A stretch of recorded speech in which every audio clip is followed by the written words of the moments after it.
design. So last 2-3 sessions, last many sessions we have seen that how design thinking works, how critical thinking works. Because even though for the lean canvas model also, even you start your business, your entrepreneurship, your anywhere, startup, etc. everywhere, कधी हे चालू करा तुम्ही. मी simple example last time तुम्हाला दिलं होतं. वडापाव कधी बनवलेलं एक्झाम्पल, पदार्थ शेजाऱ्याला देणार आहे ना, कधी सांगितलं. सिंपल एक्झाम्पल दिलेलं. म्हणजे काय आहे, काहीतरी प्रोडक्ट तुमच्याकडे पाहिजे, then then only you can start with your own company or your entrepreneurship. बरोबर आहे. हे प्रोडक्ट डेव्हलपमेंटला परत स्टार्ट कुठून होते, डिझाईन थिंकिंग पासून. Design thinking means what, you have to start with your idea generation, idea screening, then screening the idea, then finalizing 1 or 2 idea which you are going to actually do in the mini hardware project. किती जणांनी patent 1-2 तरी बघितले, search केले, upload करायला. How many of you have searched at least 2 to 3 patents? जरा WhatsApp आणि Insta बंद करायचं, दुसरं काय करा ना. व्हायचं आणि 4 गोष्टी वाचल्यानंतर आपल्या डोक्यात प्रकाशात पडतो. एकाने सुद्धा मानसीला विचारते किती पेटेंट सर्च केलं. मानसी म्हणजे काय नाव पुण्याच्या बाजू मेघा. मेघा किती पेटेंट सर्च केलं, काय करताय मग?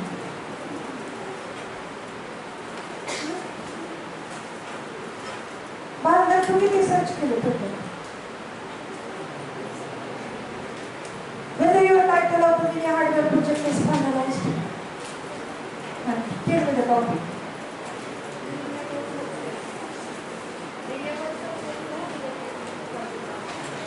Renewable sources na?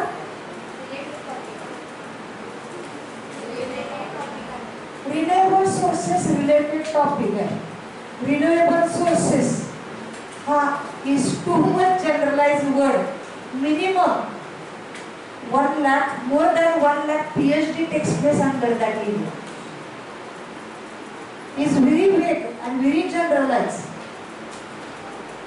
इधर लक्षात मी काय म्हणते, area control system is one area. In that control system area, mine is 0.000001 part I have taken on which I have completed my PhD. एवढे big areas आहेत माझे. This is very generalized area. येते का लक्षात? That's why I told everyone that renewable energy आहे ना, renewable energy म्हणजे काय काय येणार त्याच्यात. आता मी इकडचं बाजूलाच ठेवते, तुमच्या वेळी जाऊ. How to search and how to think. Renewable energy is very big area. In renewable energy, which sub areas will come? Solar will come, then wind will come. बाकीचे तुमचे जे आता टायडल वगैरे आपण जास्त काय वापरत नाही. Thermal, practically implementation thermal in mini hardware project is not economical. Thermal power प्लांटला किती खर्च आहे? त्यामुळे तुमचे 2च थिंग आहेत, that can be wind or another can be solar. म्हणजे whatever your generalized area is there, renewable sub parts, you have to split that sub parts. त्यातलंच पहिलं टेक्निक आहे, पण तिकडच जाते. चला madam. So first content of my discussion is idea generation techniques, campus method, idea generation process, sources for idea generation, so how to screen the ideas, and 10 steps from idea to business, and lastly converting your project titles or mini hardware project or major title into a business model, how it can be splitted so that you can find out the uniqueness of your idea. म्हणजे ही जी स्क्रीनिंगची method आहे ना, ही स्क्रीनिंगची मेथडला lean canvas is perfectly fit. Lean canvas मध्ये once you put your project title or project idea in lean canvas model, you will come to know that whether this idea is sustainable or not, or I have to go in rethinking this title. So idea generation techniques, जे मी म्हटलं ना,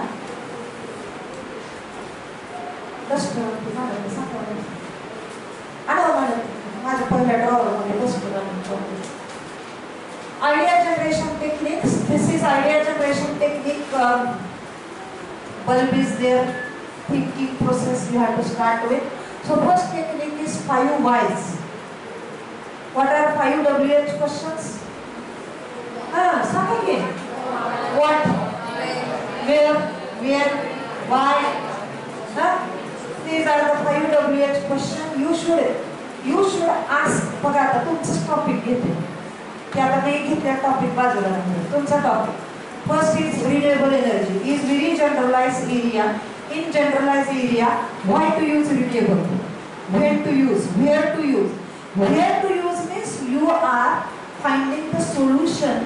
Area-wise, you are geographically you are finding the solution. Where? कुठं renewable energy sources तुम्ही वापरता? When? कधी वापरणार आहे? कधी त्याचा यूज होणार? What? What actually you are going to do? That means you are able to calculate the block diagram for the same. When झालं, where झालं, why to do this? Why to do this means why this problem is needed. ह्याच्यावर का काम करावं लागतं? आता जर ही renewable energy म्हणजे एरिया झाला. This is not at all the idea. This is not at all the topic. आता एखादं मी काय म्हणते की solar energy based mobile charger असं मी म्हणतो. सोलर एनर्जी बेस्ट मोबाईल खूप जणांनी केलेला आहे ह्याच्यावर, त्यामुळे तो घेऊ नका. मी मुद्दाम तो येईल सांगते तुम्हाला. Solar energy best mobile charger. Mobile charger म्हणजे मला काय लागणार आहे? बॅटरी आहे. बॅटरी लागणार आहे म्हणजेच सोलरची plate whatever energy will be generated that will charge your battery. Battery म्हणजे पॉवर बँक. आपण जी मोबाईलला वापरतो पॉवर बँक. त्या पॉवर बँकला कॉर्ड वापरून तुम्ही मोबाईलला चार्ज करा. हे सिंपल लॉजिक. मग आता क्वेश्चन असा आहे why to select this idea? Whether in the market they are not in the existing. If they are in the existing, what is the cost? Whether I can do my charger in such a way that whether I am able to reduce the cost. आता तसं जर बघायला गेलं तर question तर आहे की why it has to be done. Why तर काय? In the traveling period etc. or sometimes full day I am in the college, that time I don't have charger. Or if I am on the site or outside, that time charging is biggest problem. हे generalise उत्तर आहेच. पण मग existing मध्ये नाही येत का charger? Solar energy based. मग ती किती रुपयाला आहे? कितीची प्लेट लागते? कितीची बॅटरी लागते? मोबाईलला कितीची पुरती आहे? म्हणजे पहिलं कॅल्क्युलेशन तुम्हाला काय करावं लागेल. माझा मोबाईल कुठल्या कंपनीचा आहे, त्याची बॅटरीची कपॅसिटी किती आहे, त्याची बॅटरीची कपॅसिटी, त्याचं जर 4 वेळा चार्जिंग होणे एक्सपेक्टेड असेल तर जी स्टोरेजची बॅटरी म्हणजे पॉवर बँक मी जी तयार करणार आहे त्याची कपॅसिटी किती असेल. Milli ampere. बॅटरी कशात असते म्हणजे काय म्हणतात युनिट ऑफ काय मिली एम्पियर आणि आवारामध्ये मोजतो. बरोबर. म्हणजे किती वेळ लागेल मला तेवढं चार्ज व्हायला. तेवढं चार्ज व्हायला एवढा वेळ लागते तर what should be the plate solar plate size. हे सगळं कॅल्क्युलेशन मला करत जावं. That is design approach. That means whenever. म्हणून मी आता फर्स्ट स्टेप सांगते. आता डायरेक्टली तुमच्या मिनी हार्डवेअर प्रोजेक्टच्या रिलेटेडच मी will talk. So if you have finalize 3 topics then you should ask that these 5 WH questions. When, why, what, how पुढचा आधार. हे सगळे क्वेश्चन तुम्ही तुमच्या मिनी हार्डवेअर प्रोजेक्टला विचारायला पाहिजे. Which problem I am going to solve. सगळे WH चे क्वेश्चन विचार करा. So these are my idea generation technique. That means I will come to know that whether my topic is relevant. Means I can go forward by giving the answer of these 5 WH questions. जर त्याच्या क्वेश्चनचे answer मला मिळत असतील तर मी पुढे जायला पाहिजे. नसेल तर तो आयडिया तिथेच ड्रॉप करायला पाहिजे. So these are the methods for idea generation by asking WH questions. What if जर असेल तर if then what next. What question विचारता याचा अर्थ कसं करणार. व्हॉट कसं करणार. That means next question comes as a block diagram. बरोबर. Then word banking. Word banking means you have to जसं renewable energy is word. So renewable energy म्हणले की त्यातले सब वर्ड्स काय काय येतात असे मी 5-6 वर्ड सोलर एनर्जी येते, सोलर कॅप येते, सोलर चार्जर येतोय, सोलर एनर्जी स्टोरेज येतोय, असे वर्ड्सचे म्हणजे त्याच्या रिलेटेड ते आपण गेम खेळतो ऍक्च्युअली. आणि मी तेच म्हणते की ही जे वर्ल्ड बँकिंग आहे ना that should be one of the proper activity.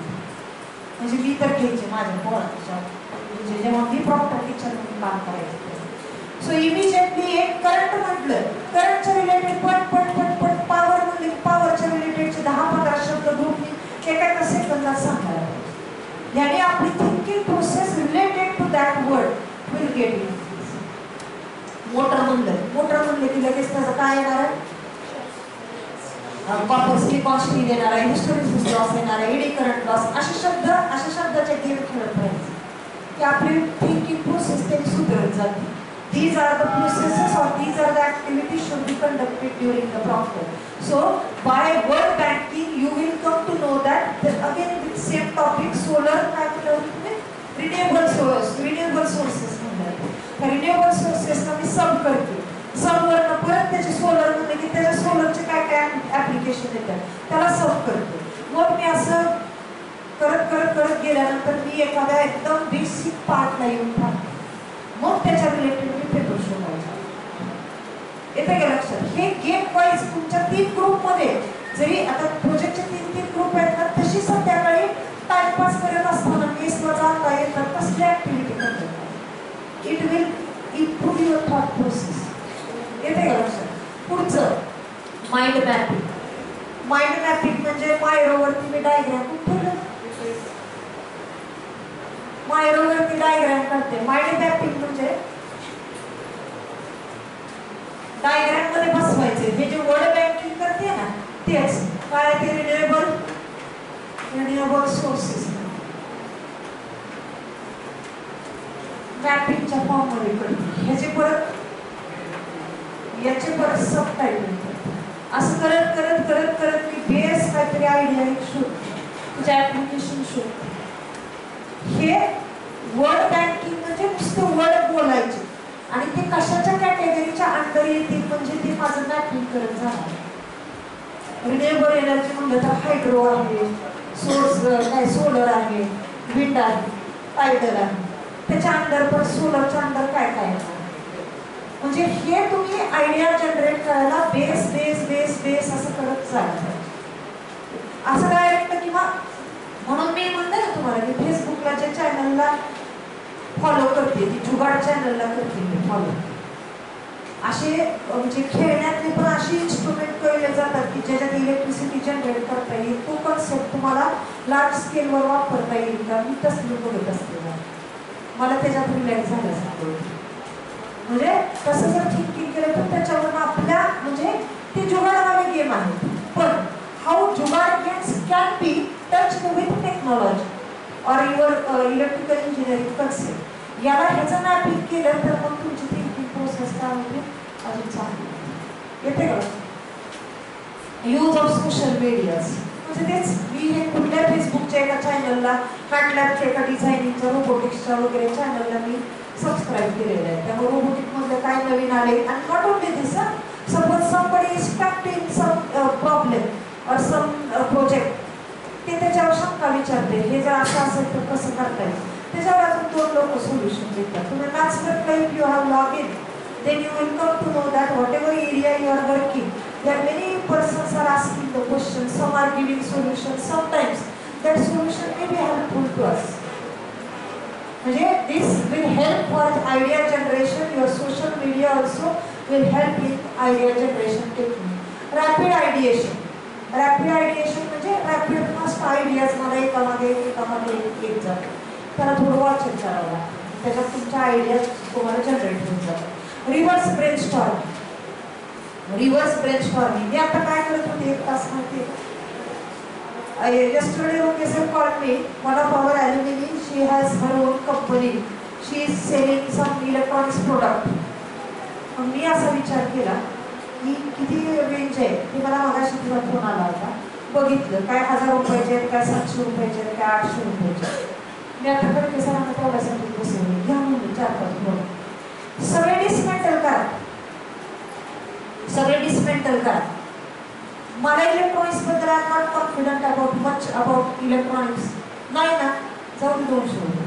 हे खोल ते कसं जोडलंय, हे कसं जोडलंय, डिझाईनचा आस्पेक्ट काय होतोय, घरी करतो ना आपण बाहेर. ते करत जायचं. ते करत गेल्यानंतर हे असं जोडलेलं आहे. मग ह्याच्यात IIScचे अशोक सराफ म्हणून आहेत, ती पास्ट फ्रॉम IIT मुंबई आणि ते बहुत बाहेर आहे, तेच काम करतात. एक जरी काम तुम्हाला इंडस्ट्रीचे प्रॉब्लेम सॉल्व्ह करायचे, स्वतः 2-4 हजार रुपये खर्च करायचे, एखादा प्रोडक्ट आणायचा, अख्खाच्या अख्खा खोलायचा, कुठं कसं जोडलेलं आहे, काय झालेलं आहे बघायचं, मग त्याला कुठला IC वापरला, काय कनेक्शन केले, मध्ये काय झालेलं आहे, हे सगळं बघायचं. ते सेम कॉम्पोनंट आपण परचेस करू शकतोय का, ह्याच्यापेक्षा वेगळं आपण काय करू शकतोय का, ह्याच्यात कॉस्ट वाचवू शकतोय का. जर तुम्ही त्या दिवशी न्यू प्रोडक्ट डिझायनिंग होतं ना कन्सेप्ट, त्याच्यात तुम्ही आहे ह्या प्रोडक्टला, मी लेटचे एक्झाम्पल दिलं होतं, आहे ह्या प्रोडक्टला नवीन टच दिला, नवीन त्याचं मार्केटिंगचं लेबल जरी बदललं तरी तुमचं युनिकनेस झालं. त्यामुळं म्हणजे सगळ्यात मिनी हार्डवेअर प्रोजेक्टची माझ्या दृष्टीने आयडिया सिंपल सगळ्यात सांगते. एक्झिस्टिंग प्रोडक्ट मार्केटमध्ये जे आपल्याला युजफुल होते, आणायचे 200-400 रुपयाचे विकत, सगळे डिसमेंटल करायचे, कुठं काय जोडलंय बघायचं आणि त्याच्यात मॉडिफिकेशन. पण हे सगळं करताना basic difference between jugaad and your project work और research work, there is a basic difference is that in jugaad work you can do anything, but whenever you are doing project or some research work, that means there should be scientific justification why this is like that. हे असं का आलं, मग तो बाबा समजा EMF induce होते, तर काय EMF इंड्यूस होते, you should justify it with Faraday's law, त्याची इक्वेशन काय येते, मग नंबर ऑफ टर्न्स असतील एवढे झाले तर मग किती EMF जनरेट होईल, ह्याचं कॅल्क्युलेशन तुम्ही मॅथमॅटिकल फॉर्ममध्ये मांडता यायला पाहिजे. Then it can be called as a research. साधा सिंपल शब्द सांगायचं. Otherwise it is a जुगाड. काहीतरी जोडलं, काहीतरी केल्यानंतर काहीतरी आउटपुट येणारच. पण त्या आउटपुटला सायंटिफिक वेने जर तुम्ही पुढे नेत असाल तर that can be a your research. Clear? Then story boarding. Story telling म्हणतो ना आपण, स्टोरी टेलिंग ऍप, त्यात हे असं झालं तर असं होऊ शकतं. आणि मी तर म्हटलं अख्खं मशीन मी स्टोरी बोर्डिंगवरच केलेलं आहे सगळं. हा रोटर आहे, हा स्टेटर आहे, इथं मॅग्नेट आहे, मग फ्लक्स कुठं स्प्रेड होतोय, इमॅजिनेशन, थिंकिंग इमॅजिनेशन, याच्यावर तुमचे कन्सेप्ट एवढे व्हिज्युअलाइज होत आहेत की हा पॅरामीटरमध्ये काय बदल झाला तर काय चेंज होऊ शकतो, ते स्टोरी बोर्डिंग आहे. Then brain writing and your mind mapping is somewhat similar to each other. Then Scramper's technique. What is Scramper's technique? That I will tell you in the next slide. Then role storming. बघा मी काय म्हणते. Why this role storming is required? Role storming. That means this role storming is nothing but empathy. Putting our feet in others' shoes. लोक जर म्हणते मला shoes चावतोय, आपण believe करत नाही.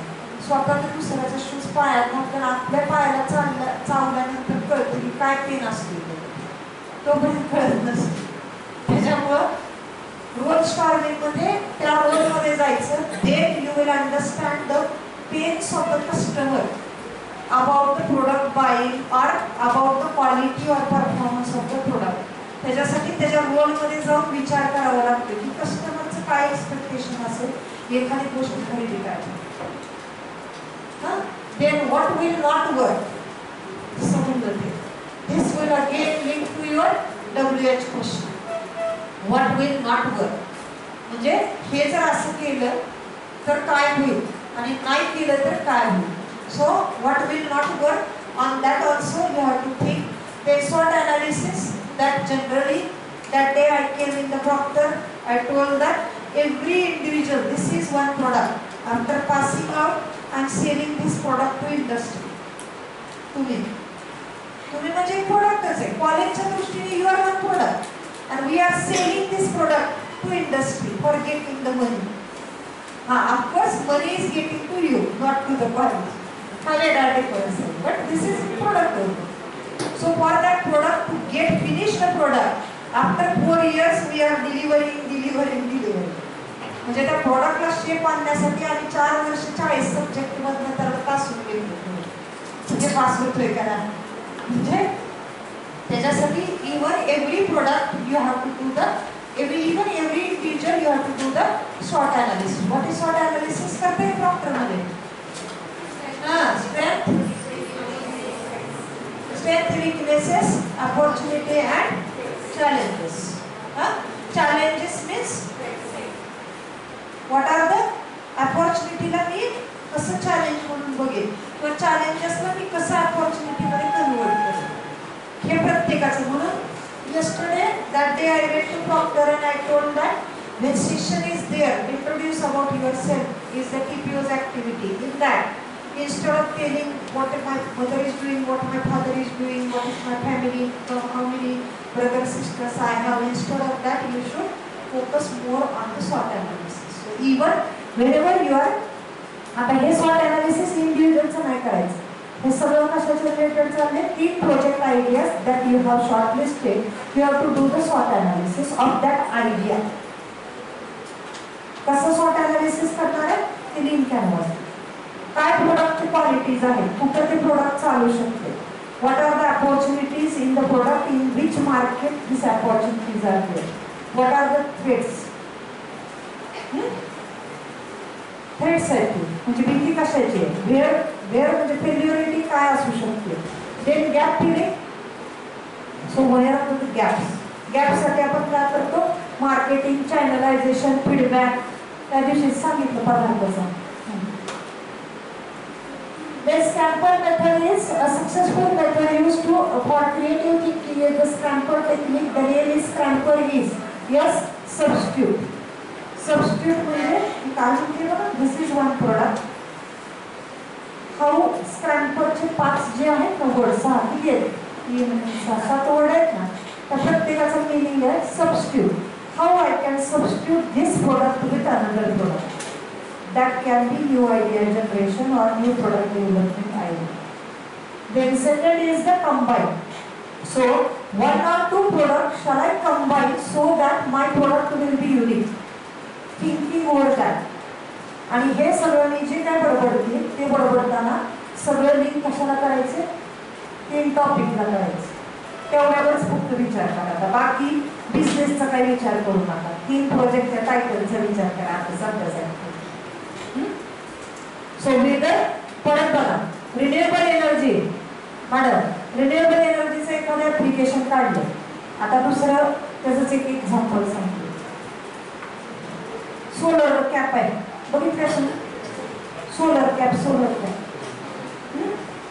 सोलर कॅपला काय आहे, इथं थोडंसं बॅटरी आहे, छोटी बॅटरी आहे, त्याच्यावरती लाईट आहे. परत मी विचार काय करते, लाईट मला कधी लागणार आहे, अंधारात काम करताना लागणार. मग त्याला सबस्टिट्यूट म्हणून मी एक बटन टाकते, स्विच टाकते, त्याला दुसरा फॅन जोडते. अंधार जरी असेल त्या फॅनची एवढी काही गरज नाही आहे मला, कारण ऊन नाही आहे, त्या केसमध्ये लाईट लागते. स्विच जर मी म्हणजे DPDT स्विचला आपण कसं करतो, इकडं स्विच असेल तर असं ऍक्ट करा, तिकडं स्विच असेल तर कसं आहे. स्विच जर मी या साईडला घेतलं तर तो काय होतोय, फॅन म्हणून ऍक्ट. एक छोटा फॅन डोक्यावर लावतो, ती सोलर कॅप आहे. आणि जिथं ऊन लागणार आहे ऍक्च्युली कापडाची किंमत, त्याला कापडातून ऊन लागायचं ते लागणारच आहे, त्याच्याऐवजी तिथं बरोबर स्टफनेस करून त्याला सोलर प्लेट बसवतो. त्यामुळे रेज माझे सनलाईट काय पडणार आहे, डायरेक्ट पडणार आहेत. म्हणजे जनरेशन रेट काय होणार आहे, वाढणार. म्हणजे आता ह्या कंबाईनचा काय कन्सेप्ट आला, लाईटच मिळत होती किंवा फॅन मिळत होता, त्या फॅनला मी काय केले, लाईट पण ऍड केली. म्हणजे अशा 2 आयडिया मी कंबाईन केलेले. So whether I can combine 2 or 3 ideas so that my product will be unique or my project will be unique. असा विचार करायचा. Then third is adapt new technology. जसं मोबाईलचं एक्झाम्पल आपण दिलेलं आहे. Every year the new model of the same companies further model is going to come with some modification. म्हणजे काय करतात, चेंजेस त्याच्यात ॲडप्ट केलेले आहेत. मॉडिफाय डिझाईन टेक्निक मॉडिफाय करा. Next, put to another's use. How it can be helpful to the society. म्हणजे हे असे 5-6 क्वेश्चन आहेत ना, ते लिहून घ्या. प्रोजेक्टचं टायटल पडतं की हा प्रोजेक्ट आपल्याला पुढे येण्यात पॉईंट आहे का दुसरा टॉपिक शोधायचा. येते का लक्षात? Then eliminate and reverse. Eliminate म्हणजे काय? 10 आयडियाला इलिमिनेट करत करत करत करत मी शेवटी फायनल एका आयडियाकडे. Then next is the reverse. मगाशी सांगितलं रिव्हर्स इंजिनिअरिंग. सगळं खोलायचं, त्यात बोलून काय डिझाईन मध्ये बदल करता येतोय का, मोठा साईज आहे का, कॉम्प्रेस करता येते का, ते रिव्हर्स इंजिनिअरिंग. मोटर ज्या गेलेल्या असतात त्याला आपण तेच करतो. आता मोटर डिस्मेंटल करायची, कुठं वाइंडिंग जोडलेत, कसे जोडलेत बघायचे. That is again reverse engineering. So idea generation process. आता काय करायचं? आयडिया जनरेशनचे एवढे टेक्निक आहेत. कुठलं बघताय सांगितलं तसं ब्रँड माइंड मॅपिंग करताय, वेगवेगळे सोशल मीडियावरचे सोर्स करताय किंवा पेपर रिसर्च पेपर सर्च करताय. प्रोसेस आहे. हे झालं तुमच्या आयडिया जनरेशनच्या टेक्निक झालं. आता आयडिया जनरेशनची प्रोसेस कशी काय कंटिन्यू होणार आहे? Hypothesis of the problem, investigate what the unmet needs of our customers. कस्टमरला त्या सोलरच्या कॅप बरोबर म्हणजे वारं मिळते, पण जर मी दुसरा क्वेश्चन असा पण येऊ शकतो, सोलर कॅपच्या अंधारात गरज काय? अंधारात कॅप कशाला बॅटरी घेऊन जाते. म्हणजे कस्टमरची इथं कॅप आहे ना, सोलर कॅप वापरायचा पर्पज काय? उन्हात सोलर एनर्जी जनरेट व्हावी आणि त्याने मला वारं मिळावं. मी दुसरे तुम्हाला आयडिया काय सांगितली? 2 मी कंबाईन केले, तिथं स्विच टाकलाय, बल्ब लावलाय. पण बल्ब जेव्हा लागणार आहे तेव्हा अंधार असणार आहे, त्यावेळी जनरेशन होणारच नाही, तर टोपीची गरज काय? असा एखादा प्रश्न विचार. कॅपची गरजच नाही ना त्या केसमध्ये. नॉर्मल टॉर्च घेऊन मी हे करू शकतो. पण दुसरा त्याला काउंटर कसा येणार आहे? How will be the counter of this statement? That my battery size is good enough, so energy is already stored, so why to use additional cells? The same energy I will use to get this light. Store केलेलीच आहे ना, वर एक battery छोटी ठेवली. आता त्या बॅटरीचं वजन डोक्याला किती पेलणार आहे ही फिजिबिलिटी झाली. केवढी बॅटरी ठेवणार आहे? डोक्यावर जर वजन फिरायला लागला तर त्याला काय उपयोग? म्हणजे ती परत नेक्स्ट स्टेप झाली thinking process. Whether how much battery should be kept, whether it is feasible to carry that much weight on my head. हा पुढचा प्रश्न. म्हणजे हे सगळे थिंकिंग प्रोसेसचे part. Investigate what the unmet needs of the customer, explore possible to solve these problems. म्हणजे कुठले आहेत ते प्रॉब्लेम? सगळ्याच कस्टमर प्रत्येक पॉइंटला सॅटिस्फाय असेल असं नाही. So which problems are yet not discovered or no solution has been found on that? So out of this n number of problems, which 1 or 2 problems that I am going to tackle? Then prototype generation. आणि ह्या सगळ्यात तुम्हाला हे समजायचं, prototype generation must be tested a prototype to see if our solution solve the problem that we are called to solve. बघा मी काय म्हणते. So generating mini hardware prototype model. Mini hardware project तयार करायचे. हार्डवेअर म्हणजे काय करतात तुम्ही? Exactly ह्या स्टेपमध्ये प्रोटोटाइप मॉडेल करतात. प्रोटोटाइप मॉडेल छोट्या ह्याच्यावर टेस्ट करतात. ते टेस्टिंग जर तुमचं करेक्ट होत असेल तर मग बिझनेस प्लॅनचा विचार करा. म्हणजे युअर फायनल इयर प्रोजेक्ट और mini hardware project is prototype generation. Try and return to reformulate. Start again to study a more profound solution that we are not meeting. जर मला म्हणलं, आता एक सिंपल एक्झाम्पल दिलेलं, बॅटरी मोठी ठेवली डोक्यावर, मला अर्धा तास जर कॅरी केलं तर ओझं होते त्याच्यावर. That is not the feasible solution. Then I have to rethink that how energy storage can be done, whether there is another way, any sort of solution that can give this long term fans वर चालू शकते, lights वर चालू शकते, म्हणजे छोटी battery पण चालू शकते. ते दोन्ही हे करायला बॅटरीची साईज रिड्यूस करून काय सोल्युशन आहे का परत त्याच्यावर. हां, हे सांगायचं होतं मला. What you see in this is my fourth slide. Any content on the slide is there? No. So this is mini hardware project presentation technique. लगेच परत त्याला तिकडे लिंक करायचं. Your PPT should be such that very less material on the PPT should be there.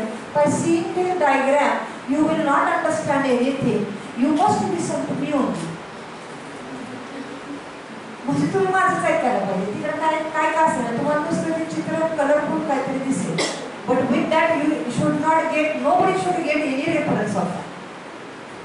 Means presentation should be such that very less material. जर त्याच्यावर तुम्ही घेतलं paper मधलं टाकलं कॉपी, घेतलं पेपर मधलं टाकलं कॉपी, मग जर असेल तुम्हाला इंग्लिश वाचायला येत नाही तर what should I listen to your presentation? हे लक्षात. म्हणून प्रेझेंटेशन मध्ये जे काय बोलणार आहे ना त्यातलं काहीच घालायचं. पण जे काही सार आहे त्याचं तो तरी यायला पाहिजे. But it should be very less that nobody should see that PPT. They should see to me only. That should be one of the important things for your presentation skills. So sources for idea generation. बघा idea जनरेशनचे sources काय आहे? पहिलं dealers, कुठलाही घेतलं तरी चालतंय. Dealers and representative म्हणजे same Samsung mobile I am selling, त्याचे वेगवेगळे डीलर्स बघणार आहेत. त्याच्याकडून काय सॅमसंगला प्रॉब्लेम येतो, नवीन मॉडेल आलं 2024चं, बॅटरी लवकर जाते, हे वापरल्यानंतर 3-4 महिन्यात कस्टमरच्या रिव्ह्यू येतो. म्हणजे आणि हा सगळा कंप्लेंट कस्टमर तिथं नोंदवते. याचा अर्थ तुम्हाला डीलर आणि रिप्रेझेंटेटिव्ह कडून तुम्हाला येतोय की what is the gap finding, what are the problems. Second is the customer तर डायरेक्ट रिव्ह्यूज देतात. Third is the competitors. So same mobile, so many models are there. So आपण काय करतोय, बाईंग करताना मी माझे मोबाईल घ्यायच्या वेळी एक तर मी जास्त महागडा मोबाईल घेण्याच्या विरोधात आहे. खूप दिवस चाललं होतं मी मोबाईल घेते. 3 दिवस मी नुसतं टेक्निकल स्पेसिफिकेशन कम्पेअर करते. ह्याच्यात कॉस्ट किती वाटते, ह्याच्यात किती मिळते, ह्याच्यात काय होते, त्याचे सगळे टेक्निकल स्पेसिफिकेशन कम्पेअर केले. हे सगळे टेक्निकल स्पेसिफिकेशन कम्पेअर केल्यानंतर फायनल 2 मॉडेल केले, जाऊन आले, दोन्ही मॉडेल फिजिकली बघितलं, टच बघितलं, किती खिशाला उचलते ते चेक केलं आणि मग त्याच्यानंतर मग कॉस्ट तुला काही 2-4 हजार म्हणजे काय करतोय आपण, 2 गोष्टीचं कंपॅरिझन करताना काय करतोय की दुसरा कॉम्पिटिटर काय वर्क करतो. म्हणजे समजा नवीन मॉडेल येताना पण ते काय विचार करते की what they have brought new in the market, त्याच्यानुसार सगळे मग लगेच ह्याच्यात हे फीचर, लगेच त्यांचं जे फीचर आलं की त्याला काउंटर अटॅक करायला पुढचा 2 महिन्यातच दुसरं मॉडेल येतं. बरोबर. टॉप मॅनेजमेंट आता काय झालं अजून चालू आहे. टॉप मॅनेजमेंट आता याच्यावरून मला काय मिळते, सोर्सेस मिळते की मॅनेजमेंटचं काय एक्सपेक्टेशन आहे. सायंटिफिक टॉप मॅनेजमेंट म्हणजे कंपनीमध्ये तुमचं जे काय मॅनेजमेंट आहे, तुमचे त्याचे टास्क डिसाईड झालेले असतात, त्याच्या अकॉर्डिंगली तुम्हाला ते काय करतात कंपल्सरी, जसं आपण म्हणतो मॅनेजमेंटचं काय एक्सपेक्टेशन आहे त्याच्यानुसार तुम्हाला हे असं करायला पाहिजे, प्रोडक्टमध्ये हे रिक्वायरमेंट पाहिजे, याच्यानुसार you will get additional idea. Then scientific research, whatever we are doing in the lab is our scientific research. They are the category. Even all the industries have their own research lab. So whatever modifications are there, they are working on the same thing. Then miscellaneous sources, बाकी आपल्याला जे net, internet इकडे तिकडे जे मिळतात ते. So these are the sources of idea generation. पण आता तुम्ही जे मिनी हार्डवेअर प्रोजेक्ट करणार आहे किंवा फायनल इयर प्रोजेक्ट करणार आहे, is fit in this category. So even though scientific research, word scientific carries meaning. So whatever jugad you are doing, you should be able to justify that jugad with mathematical equations, scientific proofs. Then and then only it becomes research. खेळण्यात पण आपण हे तयार करतोच, पण त्याला justify करायला तुम्हाला मॅथ्स पाहिजे आणि त्याला काहीतरी रेफरन्स पेपर्स पाहिजे, म्हणजेच तो तुमचा scientific research. Screening ideas, are they opportunities, हे क्वेश्चन हे वाटलंच तर मी हे 5-6 स्लाइड तुम्हाला पाठवून किंवा लिंक कॅनव्हासचे क्वेश्चन पाठवून देतो. काय विचारायचे आयडिया ज्या काढणार आहे तू बघा. What important customer problems can you solve? हा टायटल फायनल झाला स्वतःला विचारायचा प्रश्न. Is there a just mini hardware project or whether you are going to solve any problem of your customer with the help of your solution or your project? And second, how are you going to do it? म्हणजे design part. How? परत इथं what आला how आला. How many customers are there that are willing to buy from you? म्हणजे market size काय असेल माझं? किती लोक आहेत की जे माझं प्रोडक्ट घेऊ शकतील? So what should be the market size? मला बघा मी काय म्हणते, मला 1 कोटी रुपयाची इन्व्हेस्टमेंट करायची आणि गाव आहे पंढरपूरपेक्षा खेडेगाव आहे, तर मी करेल एवढी इन्व्हेस्टमेंट. म्हणजेच मला काय बघावं लागेल, whenever I am investing my money, that time I have to search on the market size. Then why can only you provide the solution? That means uniqueness of your solution. Then how can you defend against other? दुसऱ्याशी तुमचं comparison करत how can you defend that your product or your project or whatever solution you are giving to society, whether how that this problem solution will be the better than existing solutions. आता त्यातल्या पहिल्या क्वेश्चनला यायचं बरं. हे जे sub question आहेत, what important customer problems are you going to solve, how valuable, how painful. Remember you need to change somebody's behaviour to buy your product. म्हणजे लोक मी केले काहीतरी का म्हणून लोकांनी तुमचं घ्यावं, त्याच्यासाठी लोकांचा माइंडसेट तुम्हाला बदलवायचा. त्याच्यासाठी परत काय येते, मार्केटिंग येते, फेअर अँड लवली. तरी काही होत नाहीये, पण तरी पण ते मार्केटिंगची स्ट्रॅटेजी आहे. So that by seeing that ad at least customer should attract 1 or 2 time. मला एक सांगा, 100 करोड जनता आहे, 100 करोडनी एकदा जरी सगळ्यांनी फेअर अँड लवली घेतली तर प्रोडक्शन सेट झालं. 100 करोड मल्टिप्लाय बाय त्याचे साईज असेल.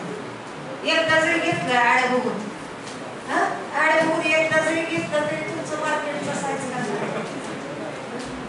म्हणजे त्याच्यामुळे you are to think on that. Next, how are you going to do it. बघा, बिझनेस मॉडेल, प्रोडक्ट, डिस्ट्रीब्युशन, हे सगळे मुद्दे. बिझनेस मॉडेल करताना हे सगळे मुद्दे, कुठलं प्रोडक्ट आणणार आहे, who will be your distributors, then location, technology, innovation, service and branding.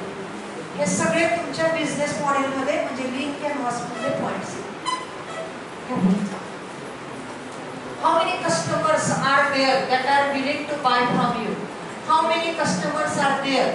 What should be the market size? मागाशी मी म्हटलं तसं. How many will buy from you? How many will buy from you? म्हणजे कधी-कधी असं होतं की 5 रुपयाचा प्रोडक्ट आहे, मार्केट साईज माझा लाख कस्टमरचा, आणि काही केस मध्ये माझ्या प्रोडक्टची किंमतच 10,000 आहे. त्यावेळीचा मार्केट साईज काय असतं याचं पण मी कोरिलेशन काढणं गरजेचं आहे. Who will be your first customer beside your mom? म्हणजे घरचे तर म्हणणार ना, घरी गेल्यावर चांगलाच पदार्थ झाला असं लाजकाच म्हणते, म्हणून आपण मग शेजाऱ्याला देतो.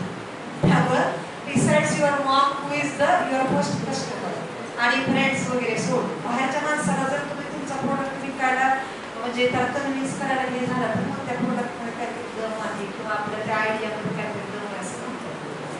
Who will be your 100 buyer?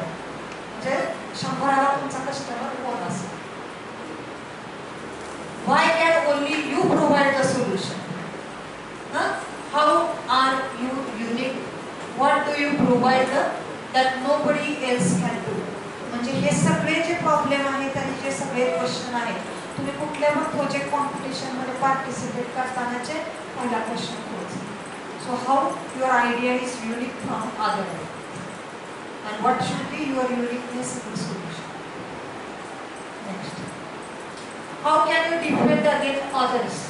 Depend कसं करणार आहे, कारण मी जसं म्हणलं की जॉग्राफिकल एरिया 100 किलोमीटरवर लोकांच्या चॉईस बदलतं, क्लायमेट बदलतं. त्यामुळे तुमचं काय, how can you depend against others, that location wise, brand wise, whether patent और any IP is there, great service, greatest और ग्रेट फॅशन सेन्स, कुठलंही तुम्ही त्या पॉइंटवर तुम्हाला you should be able to depend about your project. ह्यातले points बरेच सारे कव्हर झालेले. डायरेक्ट तुम्ही आता लिंक कॅनव्हास मॉडेलला घेणार, दाखला झाल्याशिवाय घेणार नाही. हे सगळेच आपण त्याच्यात मांडणार आहे. This is link canvas model. So first question बघा, ह्याला कलर वेगळा आहे, याचा कलर झोन वेगळा आणि खालचा पार्ट वेगळा. म्हणजे total link canvas is divided into 3 parts. First is problem definition.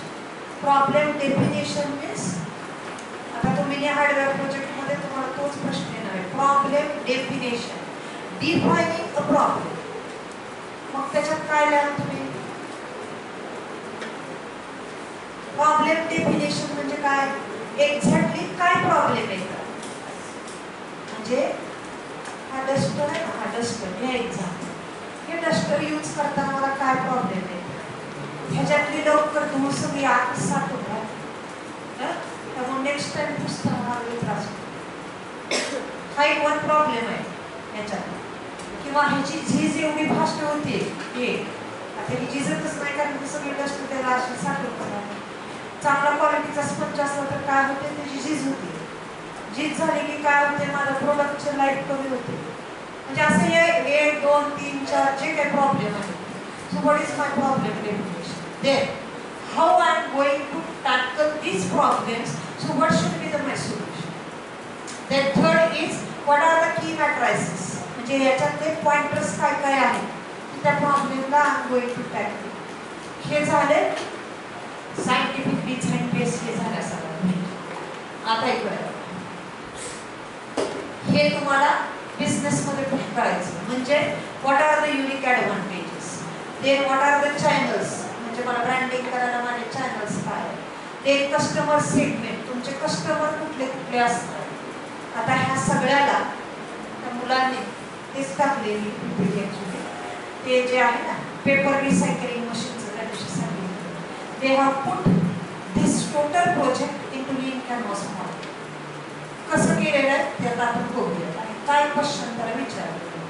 Then what is a cost structure आणि what is revenue stream. Cost structure म्हणजे कशाचं आलं, प्रोजेक्ट बनवायला लागलेलं कॉस्ट स्ट्रक्चर आहे.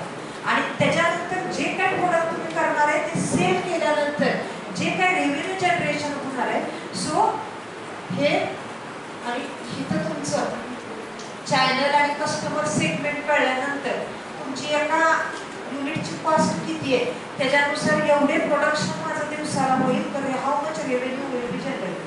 म्हणजे इन्व्हेस्टमेंट किती करावी लागते त्याच्या अकॉर्डिंगली रेव्हेन्यू जनरेशन मला किती. या पार्टमध्ये तुम्ही तुमच्या प्रोजेक्टच्या आयडियाला घालत चालता. ते घातलं की तुम्हाला कळते की ही आयडिया चांगली आहे का नाही. तुम्हाला सोल्युशन कळेल की जर काही वेगळं निवडून जायचं या दुसऱ्या. बघा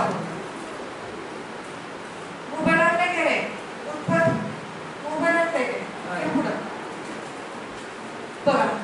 हे मी सगळे एकत्रच टाकले पुढे. तिसरा पॉइंट, पहिला पॉइंटला पहिला प्रॉब्लेम डेफिनेशन. आता बघा मी काय म्हणते, या लिंक कॅनव्हास मध्ये बसवताना इथं डेट महिना सगळं टाकायचं. आता ह्या प्रॉब्लेम डेफिनेशनला व्हॉट इज माय एक्सपेक्टेशन काय असतं बघा. What is the problem that you are going to address. म्हणजे माझा प्रॉब्लेम डेफिनेशन झालं. Design and fabrication of compact paper recycling machine that reduces the time required for paper recycling. हे माझं पहिलं solution असतं. त्या दिवशी आठवत आहे ना paper रिसायकलिंगचं.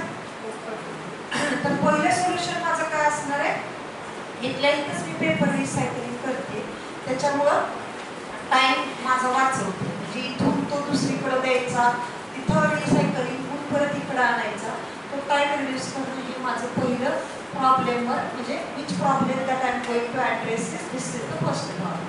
Second, reduces the transportation cost.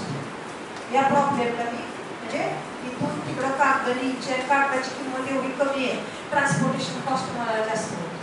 त्यामुळे मी काय करते, reduces the transportation cost is my I am going to which problem I am going to address. Third, the quality of the product. म्हणजे कुठले प्रोडक्ट मी करणार आहे, पेपर शीट, फाइल्स, एक container किंवा एक crate should be better, that is color wise, thickness wise. नाहीतर बघा काय म्हणते, रिव्हर्स विचार करा. मगाशी होता ना एक question, what should not be done. मी जर माझे ड्रॉइंगचे शीट आहे तसे एकदम स्मूथ सगळं केलेलं असेल, त्या कॅरेटमध्ये एक ठेवले आणि ते त्याचा थिकनेस जास्त नसल्यामुळे ते असं लटकवले, वरनं खाली पडले, लॉस्ट तेवढं ते सगळे पैसे गेले तेवढ्या.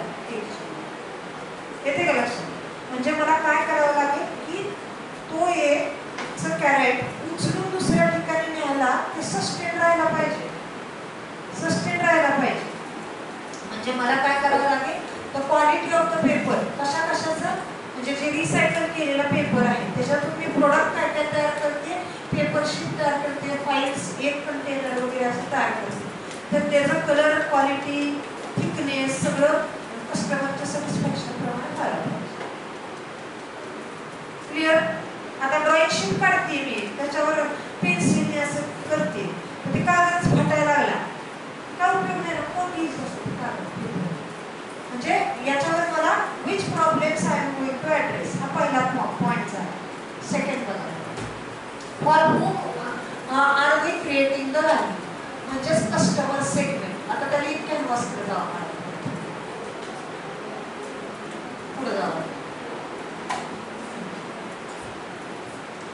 कस्टमर सेगमेंट कोणासाठी करणार आहे, म्हणजे ह्या प्रत्येक पार्टवर, म्हणजे यात काय घालायचे हे तुम्हाला कळणं महत्त्वाचं. कस्टमर सेगमेंट म्हणजे हे जे तुम्ही बनवताय ड्रॉइंग शीट, ते कॅरेट वगैरे, विल बी वर कस्टमर सेगमेंट. कुणासाठी बनवताय हे तुम्हाला,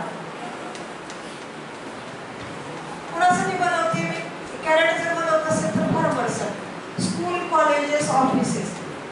फाईल बनवणार होतो आपण, फाईल ऑफिसेससाठी बनवणार होते, ज्यावर customer segment with offices, various offices, schools and colleges where paper or drawing sheet can be prepared and farmers एक कॅरेट जे हे आमचे कस्टमरचे सेगमेंट. म्हणजे तुम्ही जी काय आयडिया चूज केलेली आहे ती कुणासाठी असेल, कुणाला युजफुल होईल, ह्याच्यावर थोडासा थिंक करायला पाहिजे. तिसरा, व्हॅल्यू प्रपोजिशन. आता याच्यात पण कसं आहे बघा, मी काय म्हणते, हे सगळं करताना मी तारची रेट टाकली, आजपासून तुम्ही कामाला सुरुवात केली, तिथं कलर कोड दिले, तिथं 3 कलर कोड करायचे. आयडिया डिस्कशन मोडमध्ये आहे, आयडिया गाईड करून व्हॅलिडेट करून घेतलेले, तो जे काय खाली लिहिलेलं आहे व्हॅलिडेट करून घेतलेले आणि गाईडने अप्रूव्ह केलेलं आहे. तर या पॉइंटला समजा, what value do we deliver to the customers, which of our customer problems are we going to solve, कुठले प्रॉब्लेम सॉल्व करणार. आम्ही काय म्हणतोय, तिथल्या तिथेच रिसायकलिंग झाल्यामुळे ट्रान्सपोर्टेशनचा कॉस्ट नाही आहे, त्याच्यामुळे आमची प्रोडक्टची कॉस्ट लेस आहे, हे असं आम्ही म्हणतो. म्हणजे कुठला कस्टमरचा प्रॉब्लेम आम्ही सॉल्व करतोय तर लेस कॉस्ट. त्याच्यानंतर इको फ्रेंडली आहे, जाळलेले कागद किंवा झाडं कट केली नाही, नॉर्मल कागद कशापासून बनवतोय, झाडाच्या ह्याच्यापासून बनवतोय, पण आम्ही काय केले, जुनच रिसायकल करतोय, त्यामुळे ती इको फ्रेंडली. तिसरं काय, पोल्युशन फ्री, ते जाळलेलं नाहीये, झाडं ते सगळं आता करतात. Good quality in terms of colour and thickness, म्हणजे कस्टमरचे कुठले प्रॉब्लेम आम्ही सॉल्व करतोय. आता जर मी असं म्हणलं, काय म्हणते बघा, लेस कॉस्ट, हा प्रॉब्लेम तुम्ही सॉल्व केला, एक कागद तयार केला, बरोबर. एक कागद तयार केल्यानंतर ड्रॉइंगचा एक पेपर आपल्याला काय 10 रुपयाला काहीतरी पडतो, माझी मॅन्युफॅक्चरिंग कॉस्ट काय 3-4 रुपये मला खर्च झाला, म्हणजे माझी कॉस्ट लेस झाली. हा प्रॉब्लेम तुम्ही टॅकल केलाय का, येस. तर ह्याला ग्रीन कलर कोड टाकायचा आणि इथं कलर कोड टाकायचे. म्हणजे माझ्या प्रोजेक्टला मी कुठल्या स्टेजपर्यंत आले, जे मी हायपोथेसिस केलं होतं. हायपोथेसिस करणं म्हणजे मी असं इमॅजिन करणं की हां मी हे करणार आहे, मी ते करणार आहे, ते करणार आहे, ते करणार आहे, त्यातलं. आणि हे सेम बिग बिझनेस मॉडेल आहे, ते आपल्या परफॉर्मन्सला सुद्धा टाकायचं. मला ह्याच्यात 70% मार्क पाहिजे, गेट स्कोर पाहिजे, जॉब पाहिजे, या पाहिजे, तेव्हा पाहिजे. These are my hypothesis for last 4 years. 4 वर्षाच्या नंतरची माझी सगळी इमॅजिनेशन्स आहे. त्यामुळे मी काय काय अचीव्ह करायला सक्षम झाले. That is my green mark. मी स्वतःचं स्वतः अनालिसिस. आणि जो काही अजून अप्रूव्ह झालेला नाहीये, good quality in terms of colour and thickness, त्याला मी अजून त्याला ऑरेंज मध्येच ठेवलं होतं. का तर अजून पेपरचं फिनिशिंग झालेलं नव्हतं. बाहेरचा असा पेपर जसा स्मूथ होतोय तसा होत नाही, म्हणजे ह्याला मी ऑरेंज कलर मध्ये अजून ते अचीव्ह झालेलं नाही. त्याला रिडिझाईन अजून थोडं मॉडिफिकेशन करून गरजेचं. म्हणजे कुठल्या कुठल्या प्रॉब्लेमला तुम्ही टॅकल केले, कुठं कुठं अजून कशातच काही वेळच बसलेला नाहीये, हे आपल्याला लक्षात. Next, challenge. How will you I reach my customer segments to deliver a value proposition to them, which are their preferred channels and how is it being done now. म्हणजे माझे कस्टमर्स बघा, how I will reach to my customer. Me customer माझे कोणी असं म्हणले, office आहे म्हणले, school म्हणले आणि फार्मसी. मी कस्टमर जवळ माझं कसं पोहोचतो? कॉलेज स्टुडंट त्यांच्या मागे तर घ्या घ्या घ्या दारावर तर तिकडून नाही शकत. how I will reach to my customer. Can be made available to segment customer via direct approach or sale. Marketing, मग आता आम्ही काय म्हणलं होतं, ह्याला सोल्युशन कसं दिलं होतं? डायरेक्ट आम्ही सेलिंगला दुकानात ठेवणार आहे असं सांगितलं. हे एक सोल्युशन आहे काढलं. ह्याला अजून एक नंबर ऑफ वेज आहे ना, हे मी शॉर्ट मध्ये सांगते. Then marketing through internet, blogs etcetera. म्हणजे आम्ही जसं त्या दिवशी म्हटलं होतं, वडापाव घरात केलेला आवडला म्हणजे पहिलं टपरी गल्लीत झाल्यानंतर अजून 2-4 गल्ल्या झाल्या.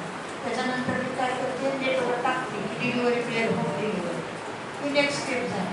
म्हणजे पहिली स्टेप मी दुकानात विकायला ठेवते, दुसरी स्टेप मी नेटवर टाकते. तिसरं काय, approach to wholesale and retailer shops.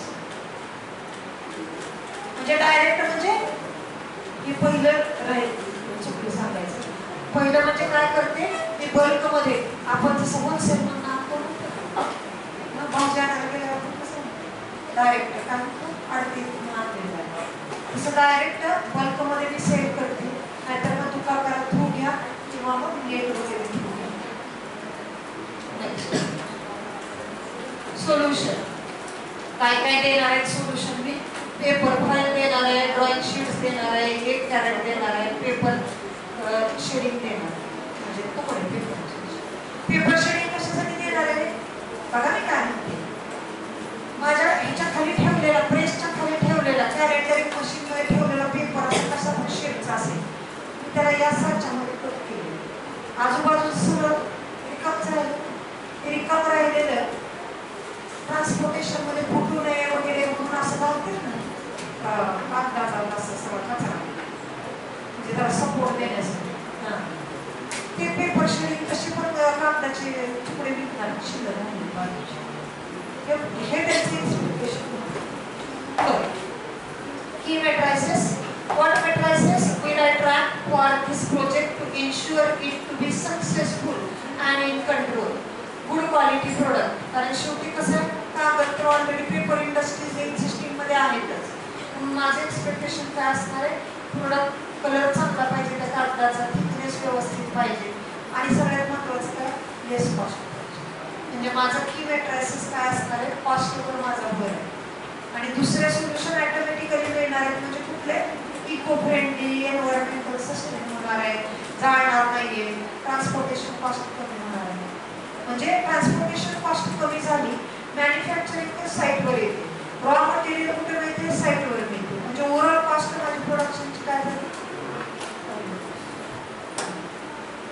Unique advantages काय काय आहेत? युनिक ॲडव्हान्टेजेस, आज we are going to use best paper from college assignment journal work pages, transportation cost is reduced. हे माझं काय आहे, double decrease of the environmental load. मला lecture घेऊन करायला काय हाऊस नाही आहे, मग त्याच्यासाठीच मला असं फास्ट जावं लागतं. कळलं, कारण शिकणाऱ्याला इंटरेस्ट काही नाही आहे, त्याला फक्त पास आणि नापास एवढ्यातच आहे, पण नॉलेज इन्क्रीज मध्ये काही सुद्धा वेळ नाही. आणि हे त्याचं मागापासून चाललेलं आहे. मी फक्त पिन पॉईंट बघत होती की तो म्हणजे त्याला असं वाटलं की मी काहीच बघत नाहीये, त्यामुळे त्याचं बिअरिंग तो अजून वाढवत गेला. मला असं पिन पॉईंटला ते बिअरिंग मध्ये काढायचं होतं, म्हणजे मी मगापासून बघत होते तसं खालून काहीतरी चालूच होतं. एकदा झालं, दोनदा झालं, म्हणून आता नाही असे लास्ट मोमेंटला वाट बघत होती की कधी असं तुम्हाला पाठवलं होतं. त्याला वाटलं त्याला काहीच कळलं नाही, म्हणून तो त्याचं बिअरिंग वाढवत गेला असं. मी आता काय बोलणार नाहीये, योग्य वेळ आल्यावर बोलेल, कारण मला माझी बाकीची टार्गेट आहे. पुढं कॉस्ट, कशाची कॉस्ट येणार आहे मला, इन्व्हेस्टमेंट माझे कशाची असणार आहे, machinery and its installation cost. Then chemical कशासाठी लागणार आहे, डाईंग म्हणजे कलर घालवायसाठी कागदाचा, आणि परत बाइंडिंगसाठी. रॉ मटेरियल तिथं काही फ्रीमध्ये कागद. रेव्हेन्यू जनरेशन काय, माझ्या विक्रीची कॉस्ट काय असणार आहे, very depending upon product to product. File म्हणजे माझं काय म्हणतात, ड्रॉइंग शीट 10 रुपयाला असेल, फाईल 21-25 रुपयाला असेल, आणि कॅरेट असेल 80 रुपये. त्याच्यामुळे माझे एका प्रोडक्टची कॉस्ट 10 पासून 100 पर्यंत गेली. हे सगळं जे काय डिस्कस केलेलं आहे ते या लीन कॅनव्हासमध्ये पुट केलेलं आहे. बघा प्रॉब्लेम काय, design and fabrication of compact paper recycling machine, reduce the time and transportation cost, the quality of the product should be better. हे माझे प्रॉब्लेमला मी हातभार, कारण बीईच्या पोरांना सुद्धा प्रॉब्लेम डेफिनेशन काय आहे अजून पण कळलेलं, आणि त्या कारण हे असे लोक आहेत, कारण ते काय नळे फुंकले तिकडे गेलेलं आहे असं. त्यामुळे तिकडं पण मी सेशन घेतलं होतं की तुमचा प्रॉब्लेम म्हणजे काय झालं, व्हॉट इज प्रॉब्लेम स्टेटमेंट, आणि मग ते उद्या प्रेझेंटेशन मध्ये की आज येते. माझ्यासारखं काही किती पण गडबड असू दे, मी मला म्हणजे क्वालिटी मला मिळाल्याशिवाय मी सोडत नाही, कारण माझ्या PhDची इच्छा अशा लोकांना. त्यामुळे मी त्या ॲग्री करत नाही, मग बाकीचे गैरसहाय्य करतात. काही प्रॉब्लेम डेफिनेशन काही लिहून आणायचं, त्याला फक्त पांढऱ्याला निळं काळा करून आणायचं, दॅट इज प्रॉब्लेम. सोल्युशन काय, paper files, drawing sheets, 8 carats. की मेट्रायसिस काय, good quality of the product. Then unique advantages, double decrease of the environmental load. Then customers will be, these are the customers, channels will be internet, blog वगैरे. जिथं मी क्वेश्चनला answer लिहिलं होतं तिथं शॉर्टमध्ये दिलेलं आहे. देन व्हॅल्यू प्रपोजिशन काय, less cost, eco friendly, pollution free, good quality, colour and thickness. आणि कॉस्ट स्ट्रक्चर कशाचं आहे, इन्व्हेस्टमेंट कशात आहे, आणि मशिनरीची कॉस्ट आहे, फायंडिंग म्हणजे मटेरियल लागणार. आणि revenue generation is changing from 10 to 100. त्यामुळे जी काही प्रोजेक्टची आयडिया घ्या ती ह्या 4-7 ब्लॉकमध्ये टाकून you will come to know that whether you, कारण मला एकच तुमच्या क्लासमध्ये 1 वर्षभर डील करून एक लक्षात आले, थिंकिंगवरच तुम्ही कसला सोडले. आले समोर टाका पाणी, आले समोर टाका पाणी, असं काम आहे. आणि कसं तरी करून 28 मार्क मिळवा पुढे जा, हे एवढं एकच गोष्ट आहे. ह्याच्यावर विचार करायला ना 2-3 दिवस जातात. हे सगळ्याचे उत्तर मिळाले, कोण असेल, काय कस्टमर येईल, काय कॉस्ट येईल, हे सगळ्या गोष्टी मशिनरी कुठल्या येतील, हे सगळं लिहिलं. निम्मा प्रोजेक्टच आयडिया आली, निम्मा प्रोजेक्ट रेडी झालाय. मग तुम्हाला ब्लॉक डायग्रामला कंपोनंट आणायचे नसेल